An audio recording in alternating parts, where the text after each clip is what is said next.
Okay, marami po ang nagtatanong kung ano po talaga ang magiging decision ko pagkatapos po na nangyari yung viral video na yun. Okay, first of all, nakita nyo kung gaano kagalit ang isang mistika doon. Kahit gusto ko nga pong noon na magalit at yung talagang umiyak or ano dahil sa galit ko. Pero sinikap ko po talaga hindi umiyak. Pero ngayon po, marami pong mga rason kung bakit po ako mas emotional ngayon kaysa galit. Hindi po maiiwasan yung masaktan ako kasi natural, sarili kong prinsipyo ito. Sarili kong buhay, sarili kong karir. Iniris ko, nawalan po ako ng trabaho. Nawalan po ako ng mga sumusuporta sa akin, mga nagmamahal sa akin. Marami pong nawala. Ang sa akin lang naman po, pamilya ko ang nawala. Tatay ko. Yung hustisya at karapatan at freedom po ang pinaglalaban ko dito. Hindi po ako namumulitika dahil wala po akong balak magpolitika. Isa akong entertainer. So may pinaprotektahan din po akong karir. Isa po akong Asian director sa isang napakaliking international company. Kung tutuusin, lahat po ang may affected dahil po sa naging viral video.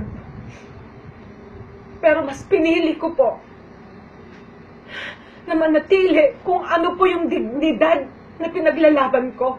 Integridad. Kahit sabihin na po nila na wala na daw akong integridad. Masakit po talaga sa akin na marami pong humusga. Pero sa akin lang po, kung kayo ang nawalan ng ama, kung kayo po ang nawalan ng hustisya, kinimkim ko yung galit ko for how many years. At nakita niyo po, pinost ko pa mo yung kanta na kinampos ko, na idinedicate ko sa aking tatay, yung I'll Bring You Back to Life. At nakita niyo rin po, sa kantang yun, so umpisa pa lang yun yung bratatat ng ganun. Pinagtatawanan ako dahil sa bratatat. Pero hindi nila alam yung bratatat na yun. Yun ang nagiging nightmare sa buhay ko hanggang ngayon. At natatakot ako na maulit pa at makita pa ulit yung mga nightmares na yun. Kaya yung mga anak ko sa Facebook, nag-aalala rin sila kung ano magiging kahihinat na nito dahil sa safety ko. Marami na po akong na-cancel ng mga shows ko. Kasi po para sa akin ngayon, iisa lang ang buhay ko. Iisa lang ang pinaglalaban ko, freedom.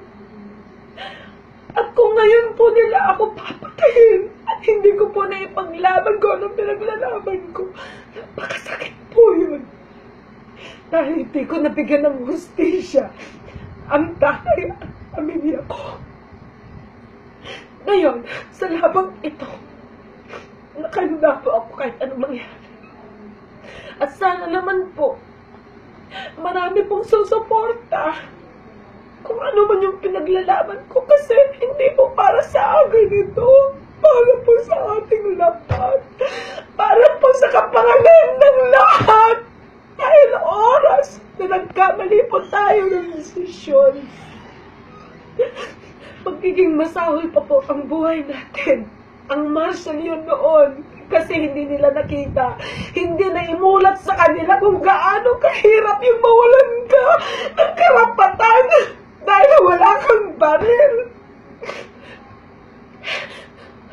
Katulad po ng sinabi ni Duterte, pagkakaisahin niya lahat ang mga militar, private or public, o mga militar na nasa gobyerno, pagkakaisahin niya lahat ang mga ito.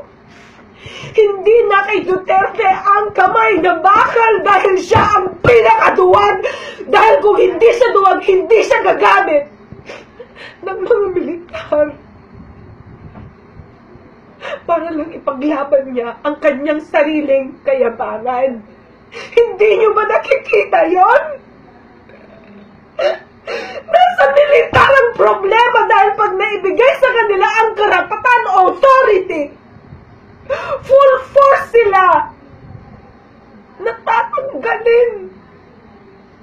Ang pinaglaban natin matagal na. Akala natin nakamtan natin noong nawala si Marcos.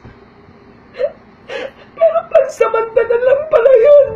Dahil yung freedom na pinaglaban natin sa EDSA, biglang aagawin. Yun na lang ang natitira. Bakit pa natin ibigay ulit yung freedom natin? Bakit?